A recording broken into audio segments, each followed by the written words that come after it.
Welcome, people, to Coachcast. So, what is Coachcast? Why am I doing it? Basically, I was just telling to Liam, who's videoing this as well.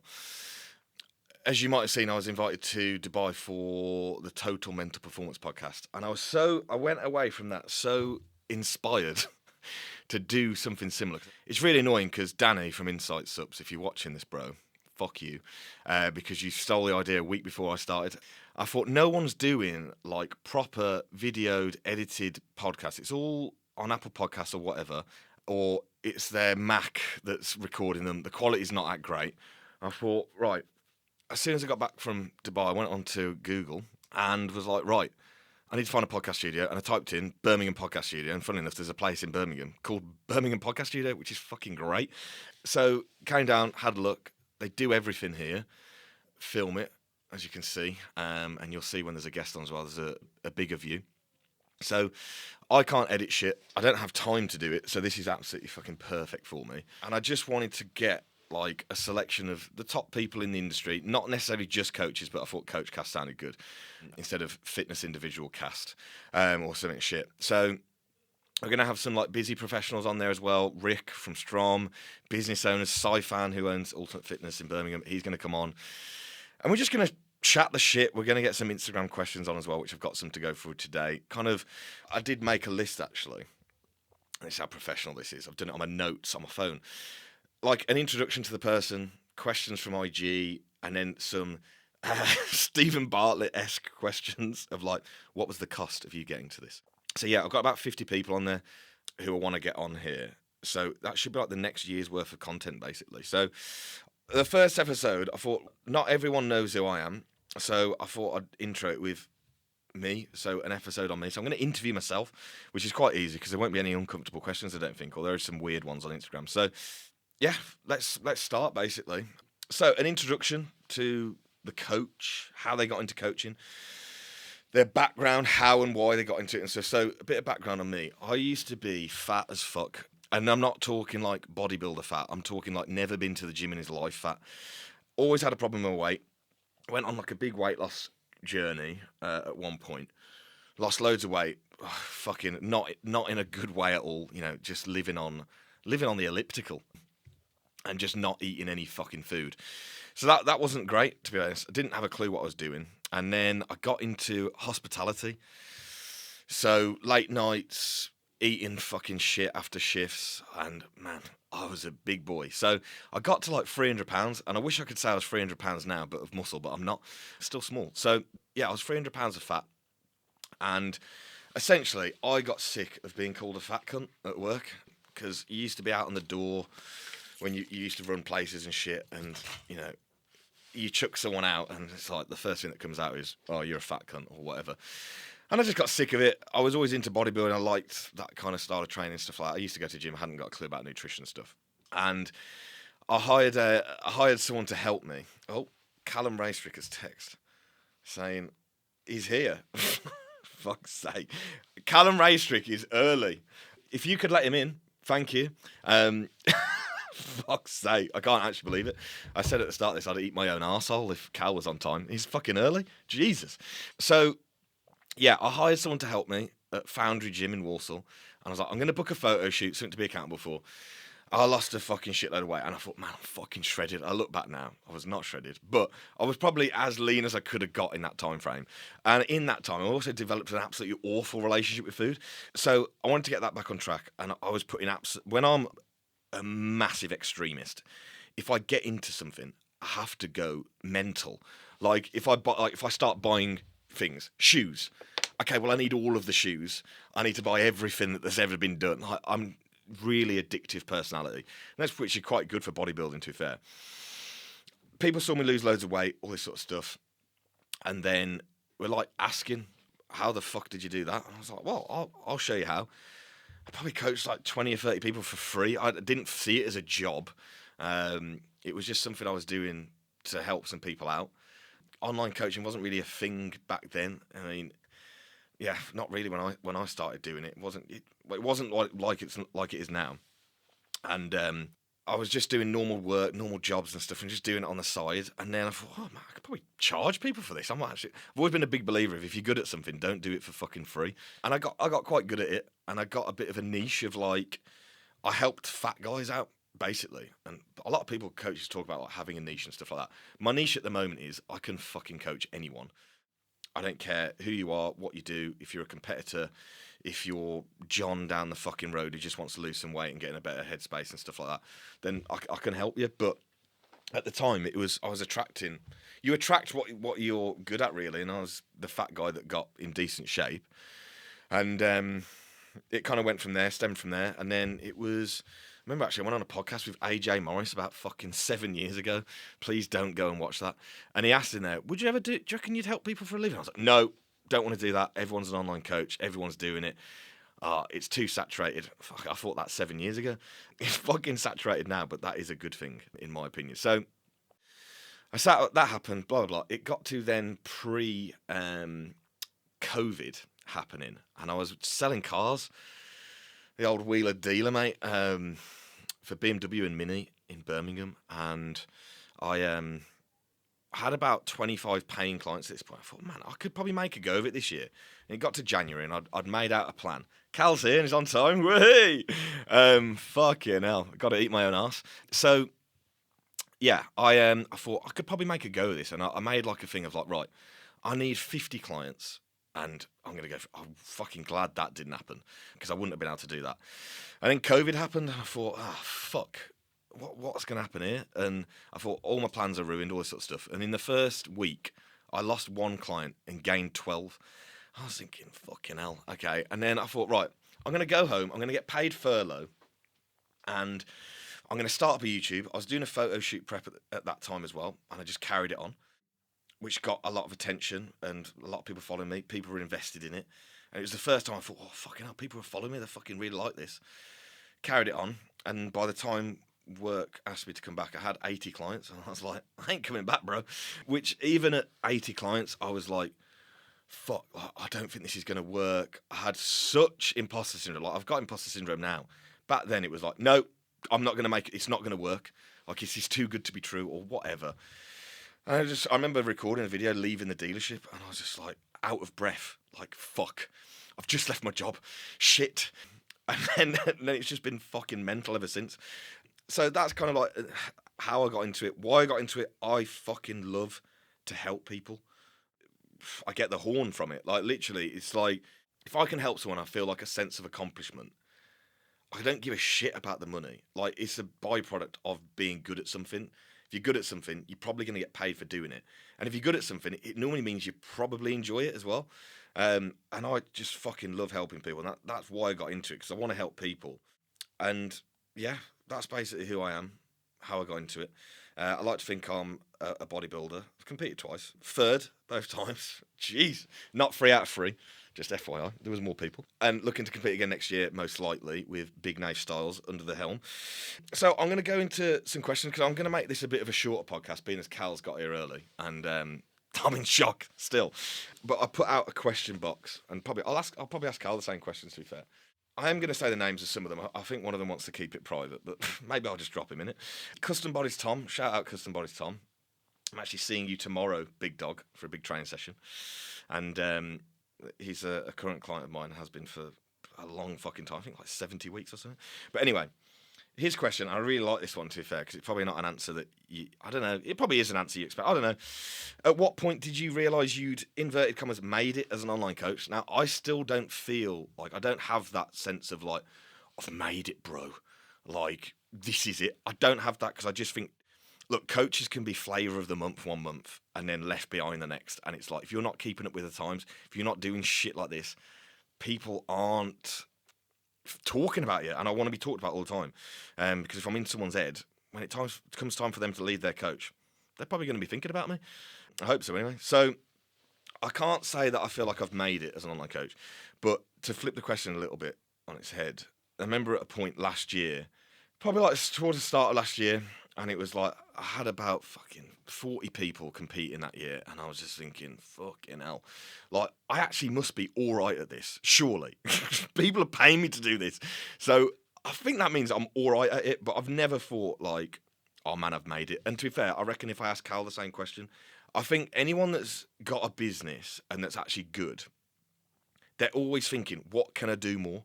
Like, I need to be doing more. I need to make more of a success. None of it, and I guarantee Cal will say the same, has anything to do with money. It's that feeling of success and I've accomplished something, or I've got a new project or something else to work on. I think it becomes an addiction because I've got 50 million ideas in my fucking head about what I want to do this year. And some of them are big projects. Some of them, no, actually, they're all fucking big projects. And it's like, right, how can I fathom up some time? And I feel like with any of us that do this, it's like we get time and find time. We fill it with something else, bring us to the next point. And it's like, it will lead us on to another question that someone's put in here, but we'll get onto that. So, next question, Sam Carragher, PT. How do you approach consults? Now, if this is a consult to get a client on board, very fucking simple. You've got to remember that client has inquired with you. They probably want to fucking work with you, being as they've asked, can I work with you? So how do I convert this person? Well, I don't try to convert it because it shouldn't be a sales call. It shouldn't be a sales tactic. I hate this fucking shit in the industry at the moment. That's like, I'm going to get them on a sales call. What? They've inquired with you? Unless you're poaching someone or approaching them, which I don't think you should be, okay, just my opinion. If they come to you and said, hey, bro, how do I sign up for online coaching? Well, you haven't got to sell it really because they've inquired with you. They've come to you. They want something. Give it them. So if I get on a consult with them, I'm like, bro, tell me everything about yourself because people like to talk about themselves, funny enough. They can explain the situation. We can then map out a time frame of how they're going to get to this point, how we're going to get there together, how my service works. It's not a case of selling it because if they've come to you, they're already invested in you and you've just got to give it them. So if it's a business consult, how I approach it is like, right, what the fuck do you want to get out of this call? They'll explain what they want to get out of it. This could be anything from a business consult. It could be a consult about what this PED does, how to map out a female's prep, how to map out a bodybuilding prep, whatever, how to improve their sleep management, stress management. I had one the other day with Ali Fraser. Shout out Ali, the fucking big dog. And he's basically just said, can you organise my life? And that was it. So it can be on anything and officially consider his life now organised. So that's how I approach them and just help, essentially. If I can't help, I'll pass it on to someone else. So I'm not going to mention the next name because obviously I don't want to drop him and his missus absolutely in it. It's not a juicy question. Advice for balancing being a good coach with high standards with a relationship. Now, that is probably not one to ask me, to be fair. But I think on a serious note, that person has to know what the fuck you are about. And if I meet someone currently, I am going to explain to them, I'm fucking busy. I don't have all the time in the world. So if I'm going to spend time with you, it needs to be good. And if you're in a relationship with someone, bro, and I know you because I coach you, and you are getting busier because you've had a business consult with me, plug, you're getting busier and you're going to have to explain, I need you here to support me. And that's not to fucking make my meals because I'm telling you now, I would never ask a woman to make my fucking meals for them. Jack Fleming, I'm looking at you, bro. You're terrible. So I can't do that. I just can't do it. But I also understand how busy, Jack, I know you're really busy, so I'm sorry. But I'm also very OCD with my food, so I don't like people doing my food for me. But you have to let them know that it's like, this is what's going down. I'm going to be putting a lot of time and investing myself a lot into my own business because I want to make a success of it. And at the end of the day, that is also for them, most likely. If you love someone, you want you both to be comfortable. You just need to explain that. And if they don't get that, well, fuck them off because that's not the right person. That might sound savage, but if you want to get somewhere in life, sometimes you have to bat some people away. Not literally, don't get done for... I'm going to stop the conversation there because this will get blocked on YouTube. The prep coach, this guy, I think his name's Valentino. And if it is his name, that's a fucking beautiful name. How long did it used to take you to do a check-in versus now? Bro, it used to take me like an hour to do one. I'd stop, re-record. I remember at one point when I wanted to get into like doing video check-ins, video feedback, and I didn't know how it was done. So I just set my phone up in front of me and just put record. pressed record and just filmed myself. That lasted a day, and I thought, there's got to be an easier way of doing this. Yeah, it used to take me fucking ages. I remember having a conversation with my dad in the back garden, and I had 50 clients at the time. I was like, Dad, bruh, I can't handle more than this. Like, and he said, well, that's the limit of your business, then you. He's like, you'll get better at it, don't worry. Come on, son. And he gave me the pep talk. And about 2 weeks later, I was like, man, I can handle more than this. Then it was 60. And then I felt, fuck, I can't handle anymore. Give it a month. It is literally like riding a bike. The more you do it, the better you get at it. Now, I get onto my laptop. I don't even fucking look at stuff before I hit record. I do it as I go. Because that's the most efficient way for me to do it. Because I can come up across things like on the fly and be like, right, oh shit, I've just seen this. Right, let's do this. Like, I can do a lot in a time frame. So, yeah, that's definitely increased. Same guy, with the next question. Biggest advice for online coaches if they want to hold quality high with increasing clients at the same time? Now, bro, this is going to sound like a savage answer, but that is a choice. If you want to keep a high service, keep a high service, a high level of service. That is a choice. So do that. I know it sounds like a fucking shit answer, but that is literally the case of it. If you want to hold a high level of service, simply hold a high level of service. Okay? If you're taking more and more people on, okay, and you can't keep that level of service, then you're the problem, unfortunately, because you've took too much on. I'd like to say I don't think I've ever got to that point where it's like my work slips, but my head does. And it's like, right, I'm probably going to kill myself at this point. And like, where's the nearest window? I'm throwing myself out of it. It can get to that of like, fuck, man, I'm so saturated. But again, you do it for 2 weeks. Like, oh, man, what was I even worried about? I can take more. But it does lead you down a slippery slope. And your last question on there is when to stop taking more clients. Again, that's a choice, brother. Because I know a lot of people like to have a life. My life is coaching and bodybuilding. That's it. And cars. But cars takes Sunday afternoon. That's it. I understand that Monday to Saturday, I'm going to be rammed. And I'm cool with that.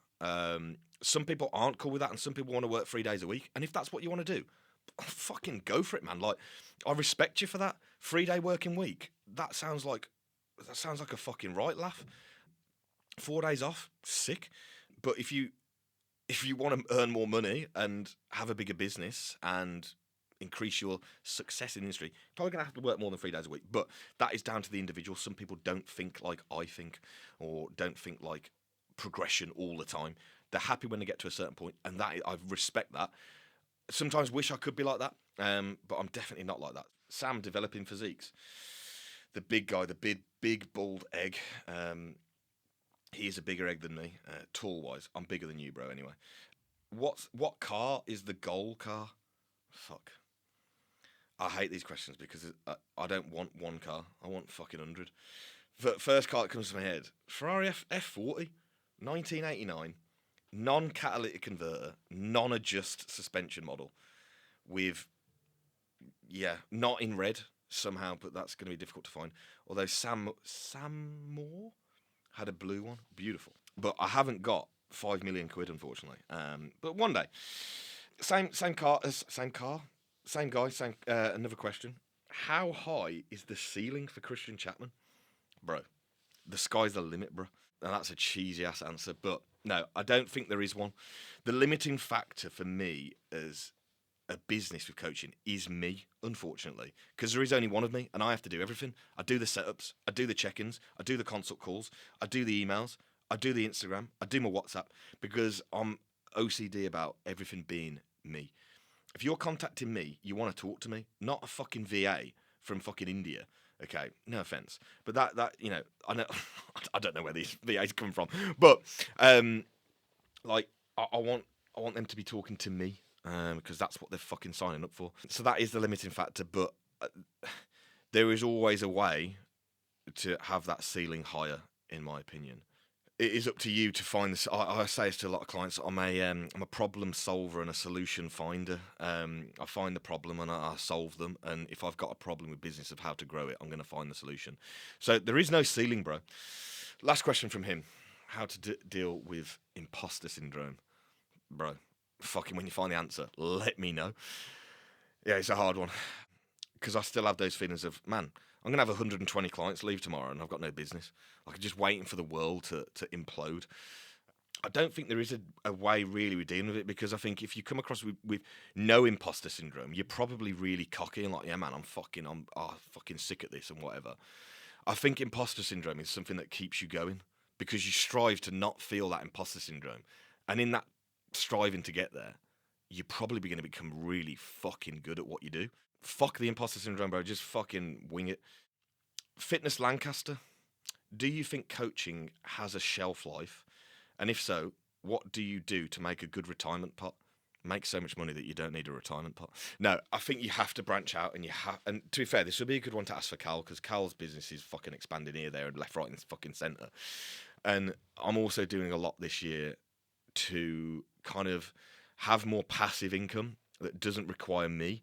And again, that doesn't then require time. It's going to require time at the start to get these up and running, but it will be worth it in the long run, where it's like someone clicks buy and I get paid and I ain't got to fucking do anything. I've already done the legwork. So I'm going to be developing a few things this next coming months, which we won't go into just yet. I'm going to do that on another episode, actually. And in terms of that, it's like, right, how can I branch out? Like, if you're accumulating a load of money, you need to fucking put it into something. Like, I'm not a financial advisor at all, but having money in the bank ain't fucking helpful, which is fucking the best advice I can give that I don't even take myself. Is stupid. It's knowing what to invest in, and don't invest in something you don't fucking know anything about. Crypto, I ain't got a clue. I can't spell crypto, for fuck's sake. So I ain't invested money into it. I ain't got a clue what's going to happen. So I like to be very safe with my money. That means it's probably going to be here for longer, but also the safer you are and the less risks you take. What's the phrase? I don't fucking know what I'm trying to do. No, I ain't got a clue. Just ignore that. I want to breathe this out. Body Fit by Wendy says, "Fuck knows about the podcast, but loving the nails." My fucking G. That's what we all want to see. See, lads, you might take the piss out of painted nails on the boys. The ladies fucking love it. Pure daddy vibes. Again, the podcast guy is looking at me like, what is this guy going on about? Simon Kennedy Coaching. I recently joined the CP Academy. I presume you mean CP Education. Shout out Ben Hawksworth, my guy. Used to coach him. Was fucking really difficult. Uncoachable would be the word. Sorry, Ben. But I love him, no doubt. I'm struggling to find my niche / target audience. Advice, please. You didn't say please, bro. Fuck you, Simon. Now, I would say, and this is not going to help you, your niche finds you, bro, in my opinion. Like, I was a really fat guy, and I ended up helping really fat people.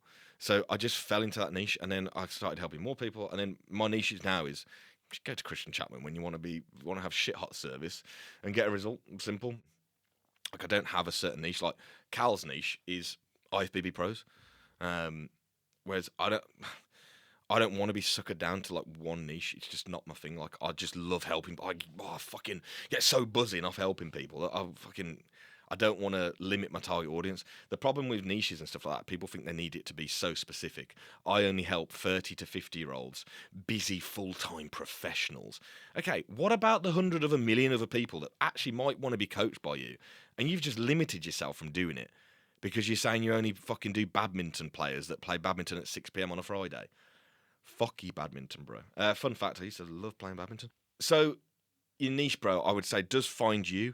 And if you're struggling to find a niche, why do you need one? Just go out there and help people. Easy. Last one on the IG questions. What keeps you so driven when things get stressful and overwhelming? Easy answer to this, bro. I'd be a lot more stressed if I had fucking no clients and I had no business and I had no inquiries. That sounds a lot more stressful to me, bro. So I do have those days, bro, where I'm like, fuck. It's normally when my phone's going mad and it just doesn't stop. I clear 50 messages and I've got 60 left when I cleared them. Yeah, and oh my God, sometimes it just gets on top of you when you need to be somewhere and you're running behind or whatever. And it does stress me out for sure. But I think, right, all of these people want me for something. This is good. Okay.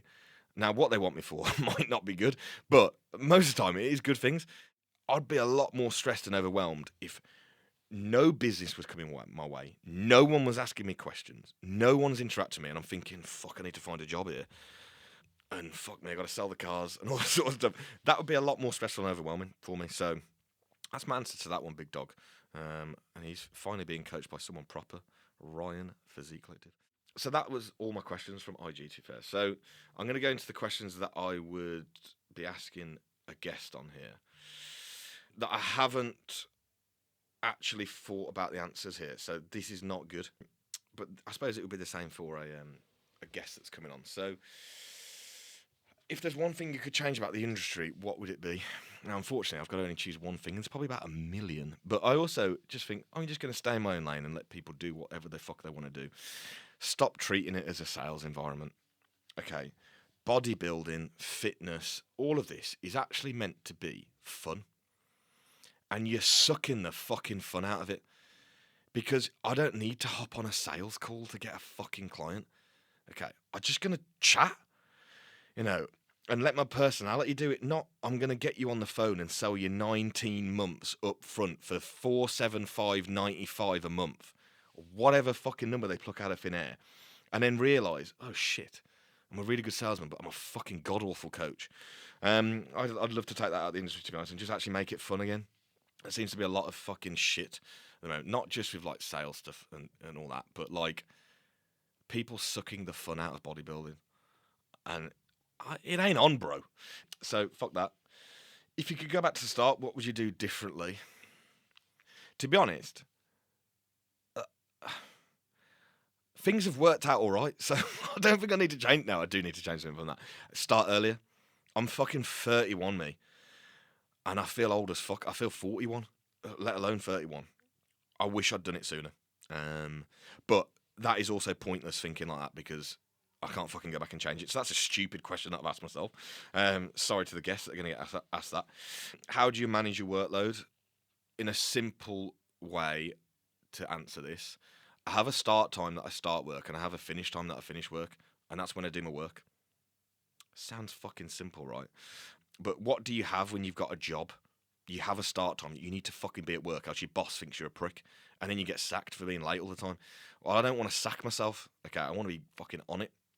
So I always say that I wake up at a certain time and I start work at a certain time because I know if I start at that time, I can finish by this time. And that means I've got the day to myself there.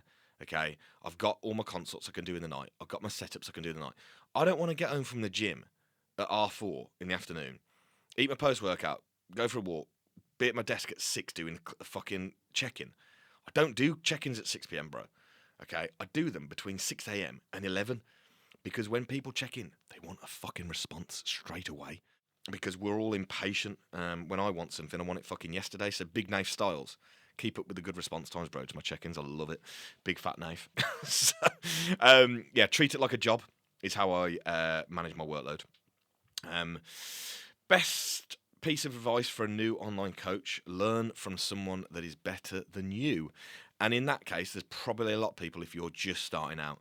There's enough stuff out there now that you can learn from. Okay, Physique Collective, CP Education, shout out Ben Hawksworth. Again, very good platform to learn from.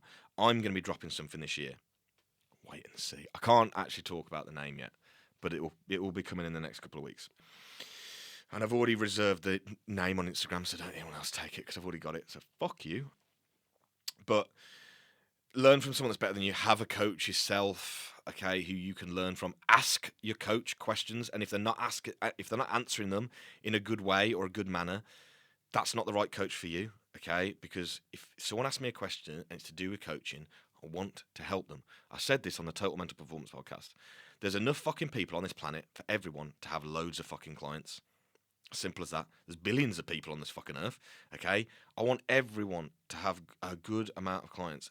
And if I'm going to be dumping a load of clients your way because you've got better at what you do, I want you to be able to actually coach them. So I'm going to answer the questions in the best way possible so that you know what to do in certain situations, or just booking consults with me. Plug again. Man, this is a really good way of plugging your own business doing a podcast. I didn't realise. Now, this last question, this is very Stephen Bartlett. What's been the cost of getting to where you are? I lost all my hair for a start. A lot of people think that might be the PEDs. It's not. I used to be a very high-stress individual, so I've lost all my hair. Great stuff. DHB don't help. No, but on a serious level, I don't see my friends enough that I should. The one that annoys me the most is my family, actually. Not that my family annoy me. They do sometimes. But I simply don't make enough time for my parents, who have given me everything I've ever needed, anything I've ever wanted, the support that I need. My dad does my books, so I don't have to do them because I ain't got a clue about tax. Okay, and shout out Dad, he's making me pay less. Good lad. Hence the Porsche Taycan purchase. Thanks, Dad, for that one. Approved by Paul Chapman. I don't give him enough time, and I'm really starting to try and give them more time. Not just material things like this morning.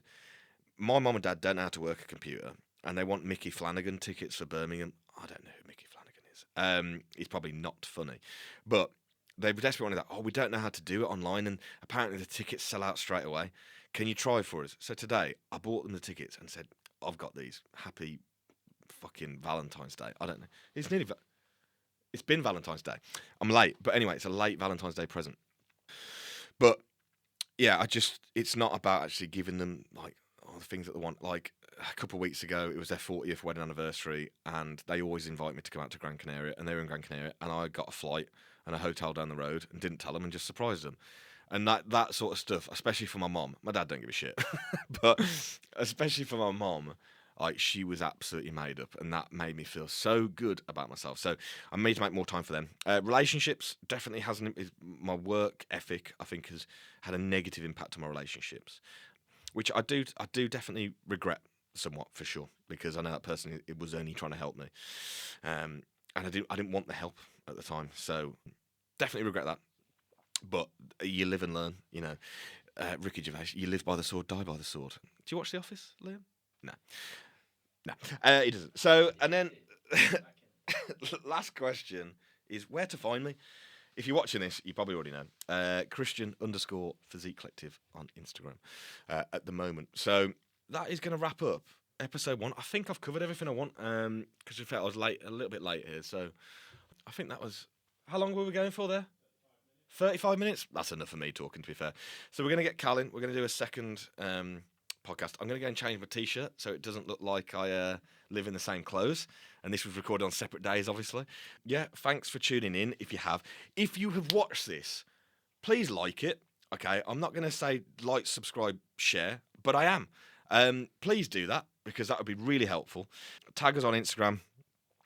It will be available on Spotify and Apple Podcasts, apparently. I've got the artwork for it because I'm an organised motherfucker. Shout out AW Media for that. My fucking giving me the GTA Vice City very gay neon vibe, because that is my vibe. So look out for it. Definitely tag us, please, and see you at the next one.